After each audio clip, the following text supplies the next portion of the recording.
All right. Well, thank you everyone for coming here to recognize our good friend Mary Mushinsky. Let's hear a hand for Mary Mushinsky.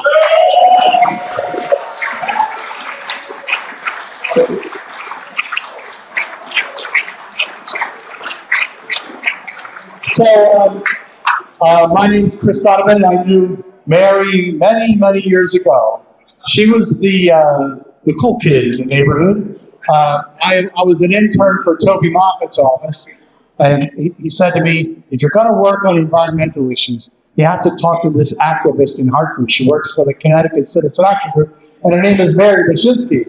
So I said, all right, I'll have to meet her. So I met her. You'll see some pictures of her.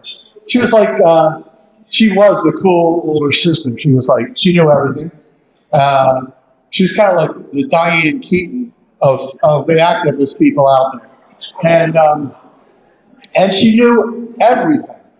And then also I noticed that I met these other people. I met Kathy Gullis, I met Donna Parson, I met Wanda Rickaby, and it was women leading the environmental movement in the state of Connecticut. Mary was a leader. And I was thinking about Mary, what she brings to all of us, and I thought the best word I could come up with was she's a trailblazer, because it kind of captures Mary. You know, she'd always be wandering through woods, creating paths for all of us, and as a trailblazer, she would make markings so that we could follow where she would go.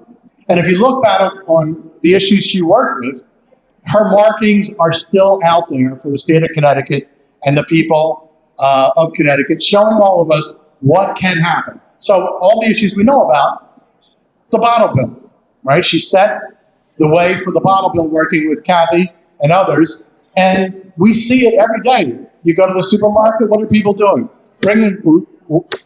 Turning in their bottles every day. This was passed in 1978, and it still exists today. People are taking the bottles, bringing them to the store, and getting reimbursed for them. Before that, what did they do, Mary?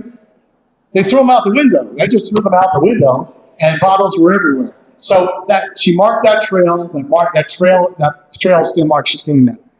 Mandatory recycling. Have you noticed that on certain days of the week there's a blue barrel and there's a red barrel, or in some cases it's green and yellow? But everybody in the state of Connecticut understands recycling that. Mary set that, and she set the markings, and now people are following that. Animal protection, here we go.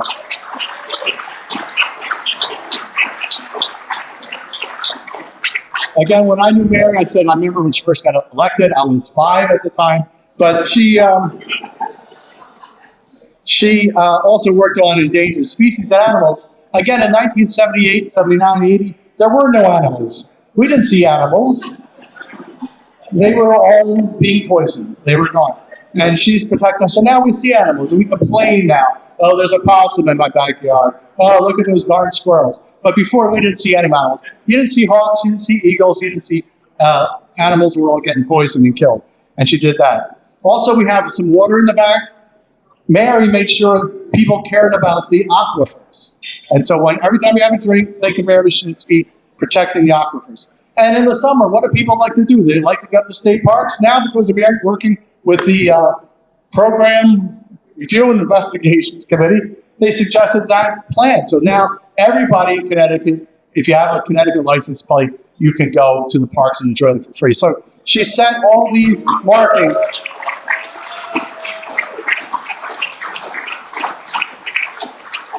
But I also want to mention, before I bring up other guests, we thank Mary for all her work. At the time, when I first met Mary, again, I'd see her at all these meetings on the environment, and there'd be Mary and a couple of the women environmentalists and all these men from the industry.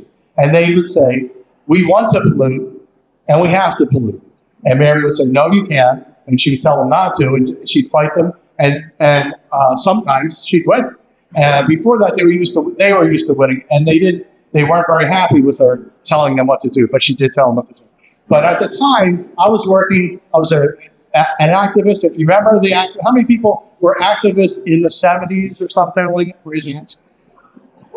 how do we feel about politics back then? It was on it with boo, they're dirty rats, Watergate happened, Nixon, that's what we thought about. And even LBJ, I agree. How about that war? Wasn't that good? And so Mary decided she wanted to run for state representative. And all of us were like, what? Mary runs for... Mary, don't you understand what politics is? And so I have a little guest who's going to say a few words about that. Miles Rappaport, who was the director of the Connecticut Citizen Record. Miles, come say a few words. I asked for just a minute to tell this story. So in 1980, when Mary decided she was going to run, as Chris said, she came into my office in CCAG and said, I'm running for the legislature. And I, with my Saul Alinsky training, said, no, you can't. Our job is to be organizers. Our job is to put other people up front, not to put ourselves up front. And you just can't do it. She very politely and calmly said, too bad, I'm doing it anyway. 46 years later, we're all very happy she made that choice.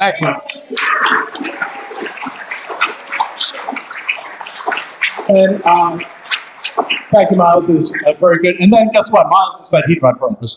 It caught on. And I will actually... a number of us had worked in the same organization, Mary, the Connecticut Citizen Action. I wore my pin. And I'm going to list off some of the names. Maybe you've heard of some of these people. Toby Moffett, and then Mary, Miles Rappaport, Jerry Langlois, Doreen Del Bianco, Liz Brown, Juan Figueroa, Ed Gomes, myself, Marilyn Moore, Greg Hannon, and Tim O'Brien. What a group. All from Connecticut Citizen Action. Let's hear it. Thank you, Mary. Another trailblazer leading the way for all of us to get involved. So that was great. All right, at this point, I'm going to call up some other guests who are going to say a few words. I'd like to call up, if anybody sees the speaker or Marty, tell them to come up here. In the meantime, I'm going to call up her partner who led the way for the bottle bill, Kathy Golis and Don. Come on.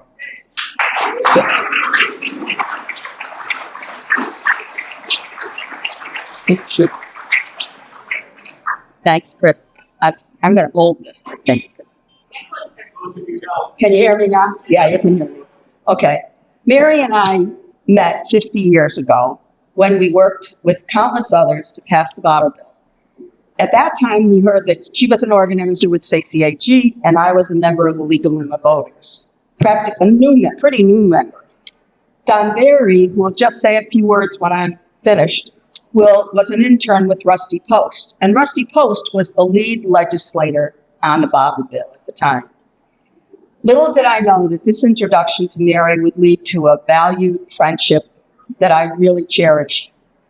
Over the years that it took, 4 years that it took to get the bottle bill passed, we would spend hours in strategy and vote counting meetings with key coalition members. We spent so much time in Hartford that one morning my 4-year-old son, who accompanied me to these meetings, said, very exasperated, "Not another bottle bill meeting, Mom."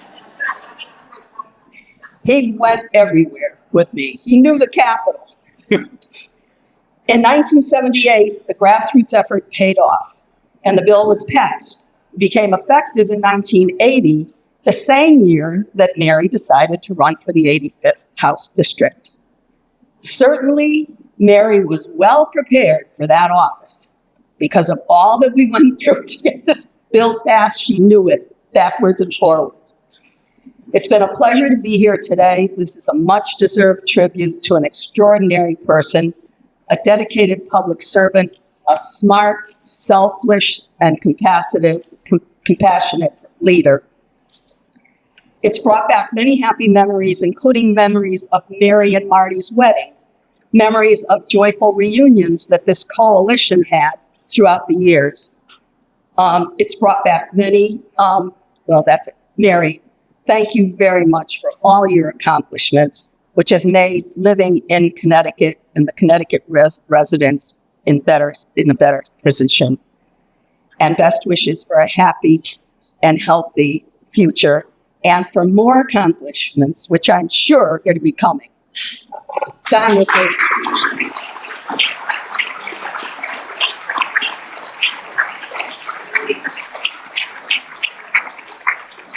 Thanks, Kathy. As Kathy mentioned, I also became part of this bonneville group in late 76, 50 years ago, Mary. It's hard to imagine.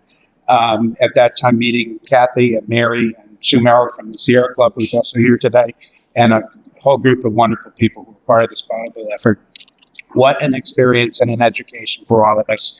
As Kathy mentioned, hours and hours of strategizing and vote counting, a real grassroots effort, collaboration with great colleagues who became good friends. This is an understatement, a circuitous and complex legislative process involving rarely used legislative procedures, unexpected developments, and a fair amount of intrigue and drama, some of which fortunately never made the front page of the Hartford County. And then in 1978, the satisfaction of seeing the bill passed and signed into law. And Mary was at the core of this effort, helping to make her a legislative pro well ahead of her own election to the General Assembly a few years later. Mary, congratulations on your outstanding career of environmental advocacy, leadership, and service to the state. It was a real privilege and really a lot of fun to work together on the bonneville so many years ago. And it's a privilege now to celebrate all of your contributions and accomplishments for Connecticut, for its environment, and for the state's inhabitants today and for generations to come. Thanks, Mary.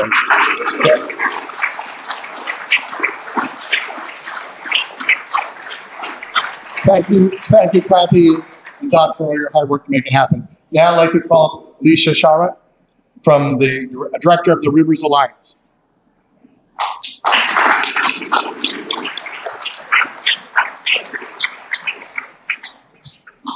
Hi, everybody. Goodness. All right, I'm just going to hold it. So when Samantha asked me to say a few words on behalf of the water advocacy community about Mary's work, I went to the Connecticut General Assembly website and searched for her name to find bills that she either introduced or co-sponsored. More than 800 documents came up. Straight off the blocks, Mary was working on drinking water issues for her constituents. She took on aquifer protection and private well testing in her freshman years in the House. She co-sponsored or introduced bills to clean up Long Island Sounds, address underground storage tanks, and worked to strengthen Connecticut's Clean Water Fund, helping to address point source pollution and improve our sewage infrastructure. And all of that before I even graduated from high school, which is amazing because she can pass for looking younger than me. And back in 2001, she started pushing for Connecticut to have a plan for its water resources. It wasn't a crisis, but she knew we'd be better off if we planned ahead because water is a limited resource. That plan became official in 2019, thanks to Mary's tenacity. Getting 4 state agencies to move in the same direction to develop a plan was by itself a Herculean task. But water was never just an issue for Mary. It's been her life's work. It's her day job and her full-time passion. The Quinnipiac River and all of our rivers, lakes, ponds, drinking water are fortunate to have her as a champion. She brings people to its shores. She's its voice. She spends time on the water and works in the field to improve water quality. She's the real deal. She brings that same passion here to Hartford, and a lot of what we now think of as standard common sense water policy in Connecticut, Mary had a hand in. So current and future generations, both us as people and all of the critters that depend on water, our fish, our turtles, our salamanders, eagles, osprey, will be forever grateful for Mary's work. Thank you, Mary.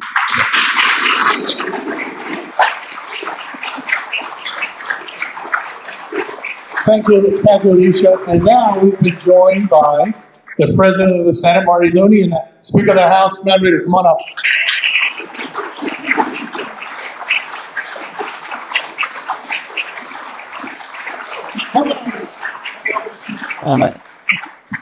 Speaker.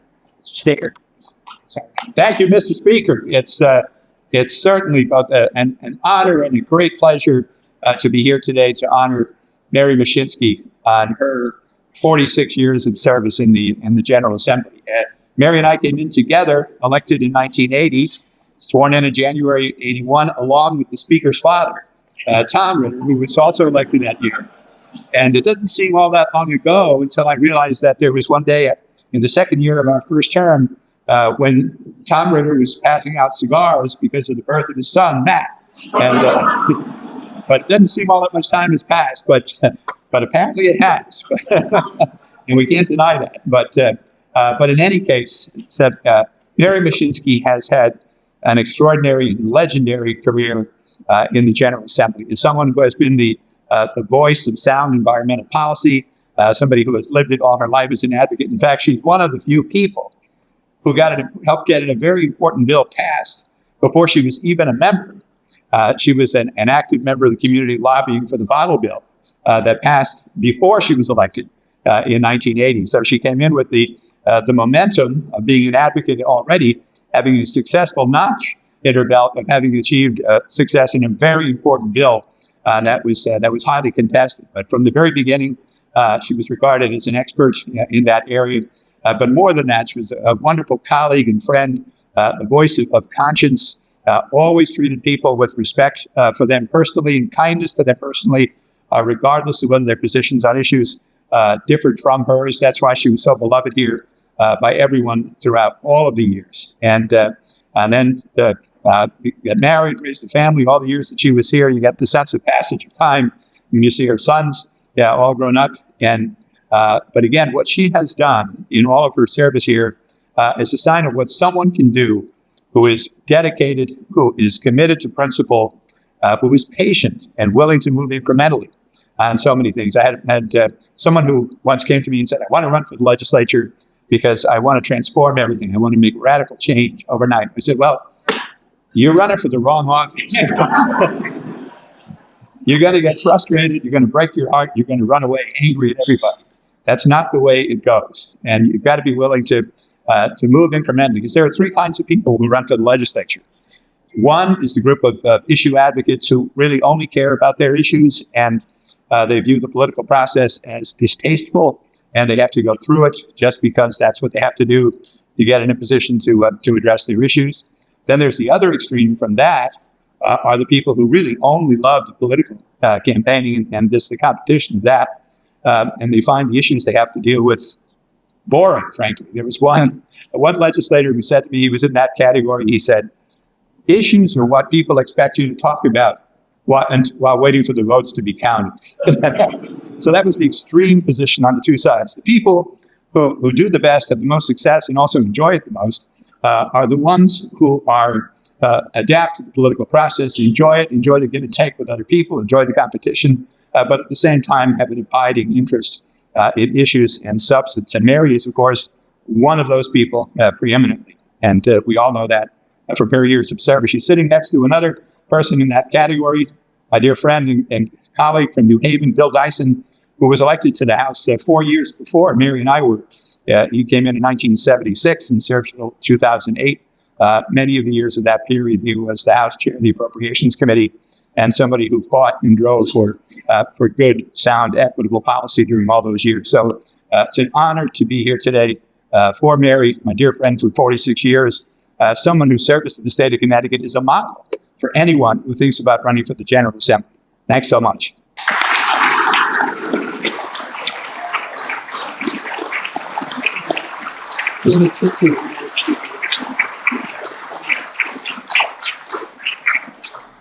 Thank you. Thanks. Always hard to follow Marty. I won't get into years or anything like that. But I'll say that a few weeks ago, I got a phone call. My phone was ringing. It was Mary Mushinsky. As members of my caucus know, or forum members know, if you call me, probably get back to you in 3 minutes. So I didn't know what Mary wanted. Mary doesn't need much help or advice, right? Mary's not going to say, how do I get this passed? Or what do you think about this thing? So she doesn't call as often, and I could tell right away it was pretty serious. She said, I'd like to talk to you, Mr. Speaker. Tomorrow I'm going to announce that I'm not going to be running for re-election. It's time. And, one of the things that struck me is you were at peace with your decision, Representative. Doesn't make it easy, but a lot of people leave this building in ways they would prefer not to. And you get to leave on your own terms with a tremendous legacy. And it seems like if you're ever going to be ready, you're about as ready as you ever were in these 46 years and that it's been in the legislature here in the state of Connecticut. And that makes us happy that you're in a good spot about it. But it's going to be a big hole in our caucus and in environmental advocacy for the state of Connecticut. Many of you know Steve Dargan passed away just a couple of days ago, a dear family friend. And, I always thought if there was a question about public safety when I started out here with, with Speaker Donovan, I see Speaker Sharkey's here and others. It's about public safety, go ask Steve. He was the person you talked to about public safety. Well, as the environment chairs know, past and present, there's still, go talk to Mary if it's about an environmental issue. And if she stood up in a caucus, didn't matter what, unfortunately, I said or the chair said sometimes, Mary was probably going to win the debate at the end of the day about environmental issues. Think about a person who has established such a reputation with our wild caucus of 102 people that her voice when she speaks can even get over all the noise of highly paid lobbyists, well-positioned legislators, even in those last few days of session. That doesn't come easily and it doesn't come often. But I also say, Mary, one of the things that, and I think about this because I'm not going to stay here as long as you have, I promise people that, is what do you leave in terms of your legacy beyond all the bills you passed? I think one of the greatest things you can do is, are there people ready to take your place, right? Are there people that fill the gaps of the advocacy that you have done? Look around the room. This is the busiest week of session, and I see the governor's chief of staff, I see commissioners, I see deputy speakers, so I don't know who the heck's on the dais. But anyone could do that, I suppose. There are chairs, there are bipartisan people here because they truly care about you, and I think this is their way of saying we will carry on your work. I think some of them would be proud to say that they carried on your work and the things that you fought for. They may never have the wealth of knowledge, but they're proud to say they knew Mary Mushinsky, like Marty talked about Representative Dyson, or I talked about Representative Dargan, or Representative Palm, or Fleischman, that legacy. I knew them, I worked with them. It carries a lot of weight. Let me close with this. In 2021, I got elected speaker. We had gotten through COVID. And I called Mary, and I said, we're going to do the bottle bill. She said, okay, kid, good luck. She said, we've been trying to do that for 30 years. I said, I know, but I really think we can do it. I think people are beginning to understand it. And we passed that bill in 2021. There's been some bumps. I get it. Some people really do care about returning those bottles and cans more than we thought. But the reality is it wasn't just the 10 cents and increasing recycling rates. It was we brought everything else in, right? How a soda can was different than a beer bottle made no sense. And we modernized that bill, and no one has complained about that since. So in some ways, I did learn from you. I did sit in that caucus room for 7 or 8 years before my time and listen to you talk about the bottle bill. And I was proud to play a small role in helping that get passed because it was just the work you had put in to get members ready to be put over the finish line. Mary, I will always treasure the time that I have served with you. Your colleagues will. I hope you enjoy this day. I hope you enjoy all the things you're going to get recognized over the next 7 months for. We're going to miss the heck out of you. Thank you, Mary.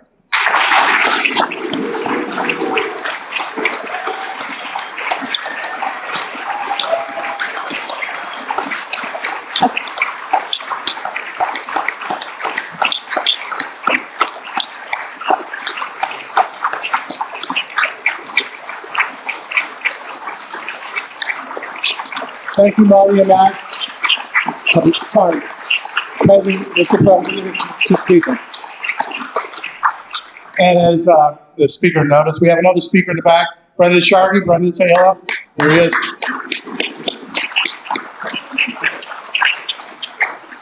I don't know how many, Mary, how many speakers did you serve on that?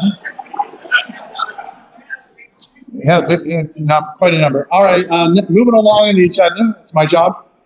Next speaker is a retired from the Nature Conservancy and a longtime advocate at the Capitol, David Sutherland. David, come on up.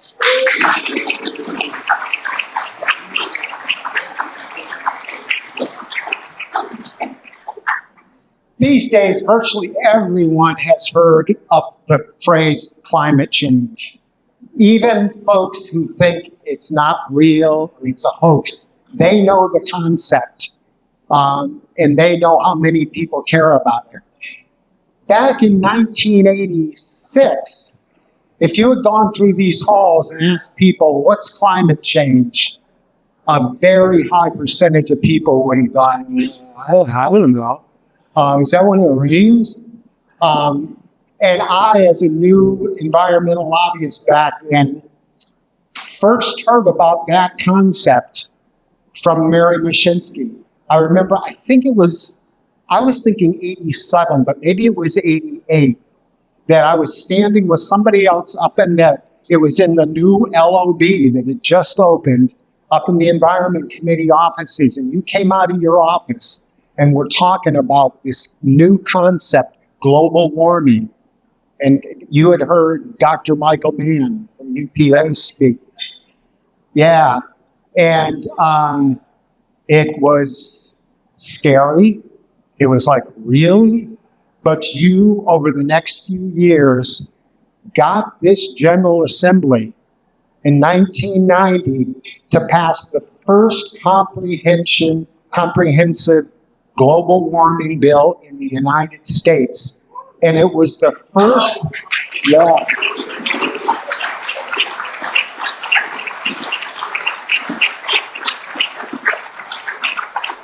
and it was the first piece of legislation in the United States that passed that used the term climate change. Already, Mary was starting to think this is not just global warming. This is climate chaos. This is climate change. That's really a more accurate description. And I'd say for most people, that alone, that accomplishment, that's a career maker, right? You know, retired. You've done it. But of course, Mary just kept working and working. The endangered species legislation that Chris mentioned, that was 1990. Yeah, 1990. Again, a very comprehensive, well thought out piece of legislation that was very controversial. And Mary helped get that through over the finish line.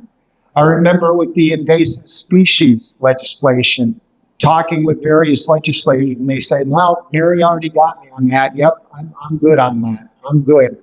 And Mary just really helped get that very important piece of legislation through.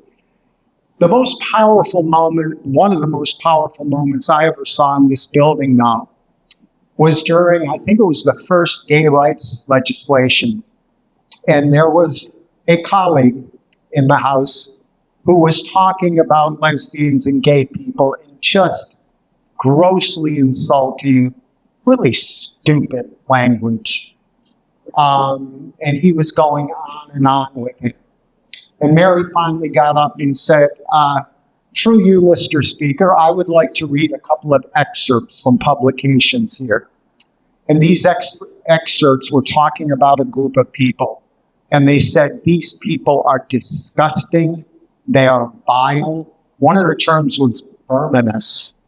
And they certainly don't belong in classrooms with our children. She said, through you, Mr. Speaker, I'd like to see if my colleague would like to give a guess as to where these quotes came from. And her colleague, who happened to be of Italian descent, kind of shook his head, and I don't think gave much of an answer. And Mary said these quotes were from textbooks that were used in Connecticut schools back in the late 1800s and early 1900s. And they were talking about people of Italian descent. If ever there was a mic drop moment, that was it. So, Mary, we are so grateful for the courage, the creativity, the dry wit and humor, and the humanity that you have brought to this building. Thank you so much.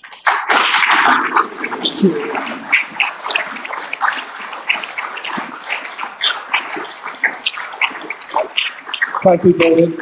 Now we're going to have the director of the Sierra Club, Sam Danowski.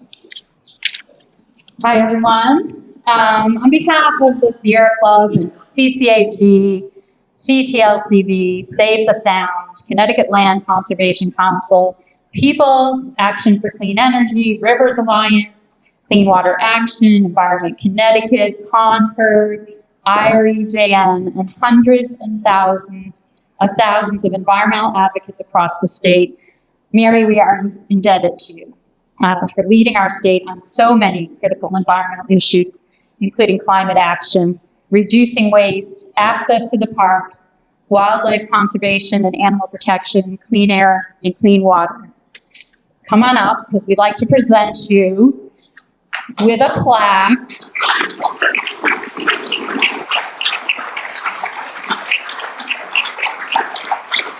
This plaque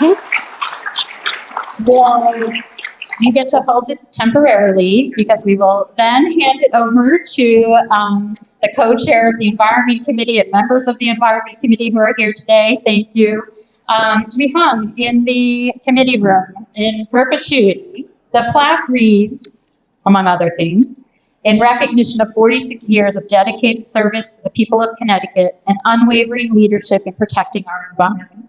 Mary's legacy of advocacy, integrity, and action will inspire generations to come. Thank you. Thank you.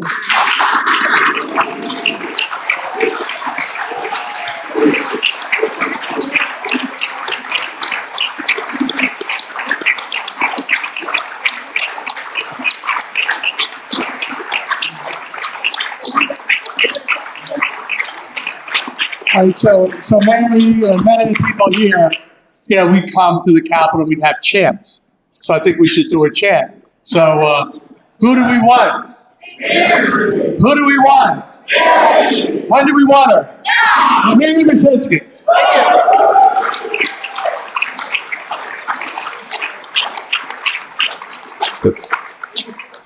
Well, first I want to thank all the groups who held this reception for me, because I'm so stressed out trying to pass the riparian buffer bill. I can't think about receptions, but Sierra Club, CCAG, Connecticut League of Conservation Owners, damn it. Save the Sound, Connecticut Land Conservation Council, People's Action for Clean Energy, Rivers Alliance, Clean Water Action, and Environment Connecticut, and IREJN, who hosted this reception with some fantastic ice cream and sorbet. I really do have to vote, but I will just, okay, we'll keep going. But it's so nice to see all these folks from my past lobbying life and activist life at the General Assembly. Some folks I haven't seen in years, and they came today from great distances, which is wonderful. And colleagues I haven't served with in a while, like Bill Dyson, have come in, and it's just a wonderful thing to see my whole life up here repeated with the attendance here today. It's just a marvelous thing. The Bible people didn't tell you that one of our group could read lips, and the other side didn't know that, and we were able to figure out what they were talking about from all the way across the chamber due to do you remember that? Due to our lip reading colleague. It was a lot of skullduggery went with that passing that bill, and there were 40 lobbyists on the other side and 4 of us on our side. So we had to be very skillful, and we were. Just wondering if you want to vote. I did actually. I go. I have to vote. Stand by. Is that?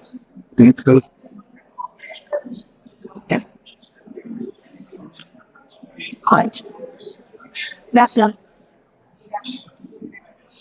We knew that would happen, right? It's up here.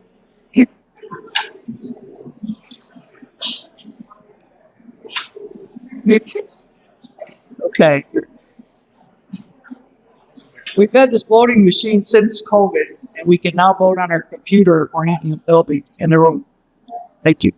All right.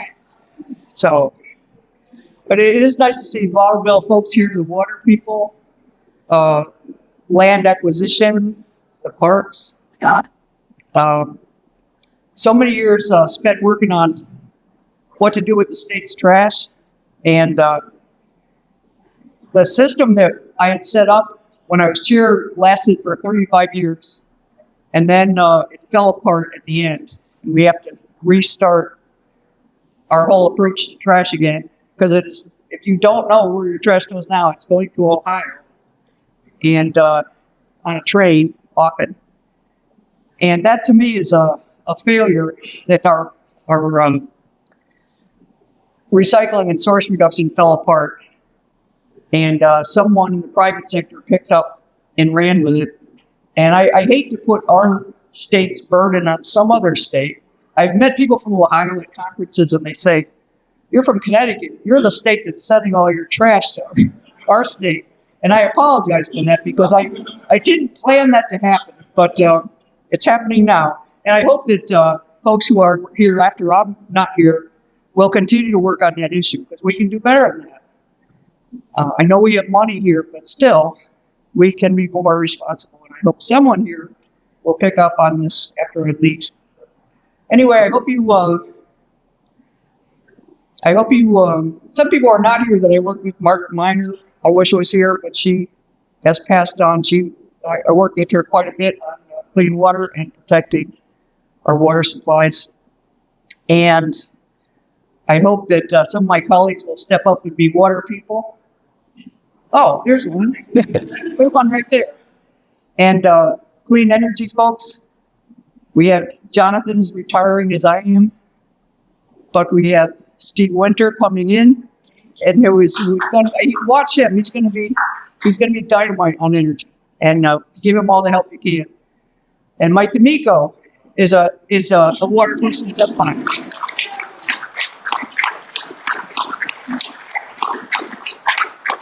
I do want to introduce my husband, Martin Waters, who's in the front row. He was a journalist up here.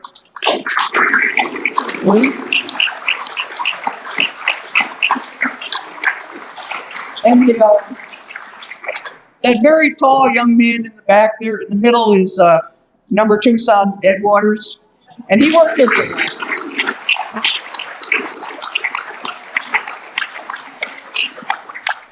So I'm hoping people will step up, carry on the work I've been doing. I will try to follow from home and call people at the right time.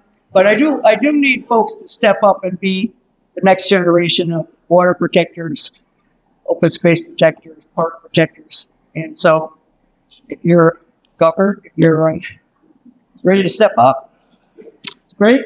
And the allies will work with you, because it's a two-person, it's a two-way street. The allies work with us and we work with them, and then it all happens.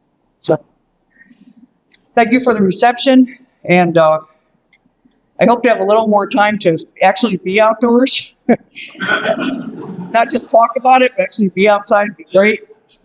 Get in the canoe and enjoy the outdoors as part of my retirement. But I will be still active.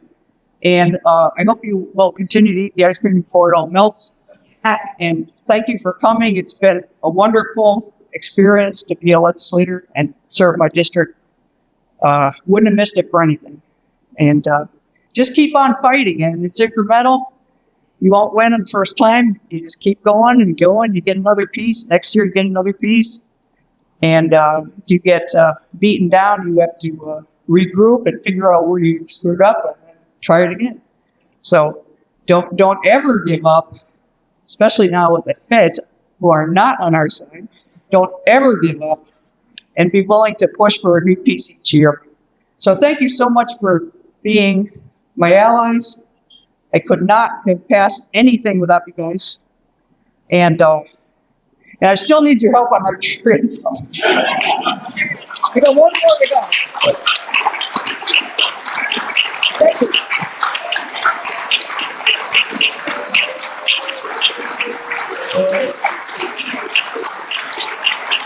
I